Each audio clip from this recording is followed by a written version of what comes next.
Hello teachers, നിങ്ങൾ social experiment conduct ചെയ്യാൻ സംസാരിക്കുന്നുണ്ട്. നിങ്ങളുടെ പേരൊക്കെ എങ്ങനെയായിരുന്നു? ജാസ്മിൻ, അഷെൽഡോ, ഷീജ, രാധിക.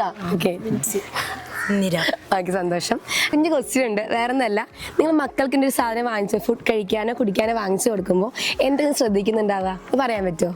പ്യൂർ ആണെന്നുള്ളത് ശ്രദ്ധിക്കും. കണ്ടന്റ് എന്താണെന്നുള്ളത് നോക്കും. ഓക്കെ, പിന്നെ ടേസ്റ്റ് ഉണ്ടോ, മായം കലർന്നിട്ടുണ്ടോ എന്ന് നോക്കും. ക്വാളിറ്റി ഉണ്ടോ അല്ലെ, ഇങ്ങനെ എല്ലാം ഉള്ള സംഭവം ഉണ്ട്. ഞാൻ കാണിച്ചു തരാം. ഋത്തിയുടെ ജ്യൂസ് ആണ് കേട്ടോ. ലൈക്ക് ഒന്ന് ടീച്ചർ കുടിച്ച് നോക്കൂ, എന്താ അഭിപ്രായം പറഞ്ഞാൽ മതി. ഇതൊന്ന് ഗ്രേപ്പിന്റെ ഒന്ന് ഫ്രഷ് ഫ്രൂട്ടിന്റെ ആണ് കേട്ടോ. ടീച്ചർ എങ്ങനെയുണ്ട്? ഇത് ശരിക്കും നമ്മുടെ വീട്ടിലുണ്ടാക്കുന്ന ജ്യൂസ് പോലെ തന്നെ ഉണ്ട്. ശരിക്കും അത്ര തന്നെ മധുരവും നന്നായിട്ടുണ്ട്.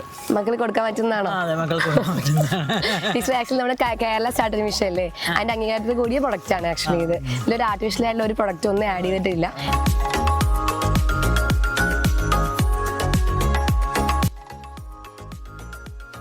ഓപ്പൺ ചെയ്താൽ 2 മണിക്കൂർ മാത്രമേ യൂസ് ചെയ്യാൻ പറ്റുള്ളൂ. അല്ലാതെ അങ്ങനെ ഫ്രിഡ്ജിൽ വെച്ച് യൂസ് ചെയ്യേണ്ടി വരും. ടീച്ചർ ഒന്ന് ടേസ്റ്റ് ചെയ്ത് നോക്കാം.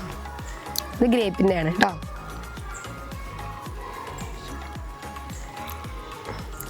ടേസ്റ്റ് ഉണ്ട്, നല്ലതാ, കൊള്ളാം. സാധാ മുന്തിരി ജ്യൂസ് വീട്ടിലുണ്ടാക്കുന്ന പോലെ ഉണ്ടോ? ടേസ്റ്റ് ഉണ്ട്. ഓക്കെ, ഫാഷൻ ഫുഡിന്റെ കറക്റ്റ് ശരിയാണ്. അതായത് അപ്പൊ തന്നെ ഉണ്ടാക്കുന്ന പോലെയുള്ള ഇതുണ്ട്. അത് ഈ പറഞ്ഞ പോലെ ശരിക്കും നമ്മൾ വീട്ടിലൊക്കെ ഉണ്ടാക്കുന്ന പോലെ തന്നെ ഒരു ആർട്ടിഫിഷ്യാലിറ്റി ഫീൽ ചെയ്യുന്നില്ല അതിനകത്ത്. ഓക്കെ, അതിൽ ആഡഡ് ആയിട്ടുള്ള ചേർത്തിട്ടൊന്നും തോന്നുന്നില്ല.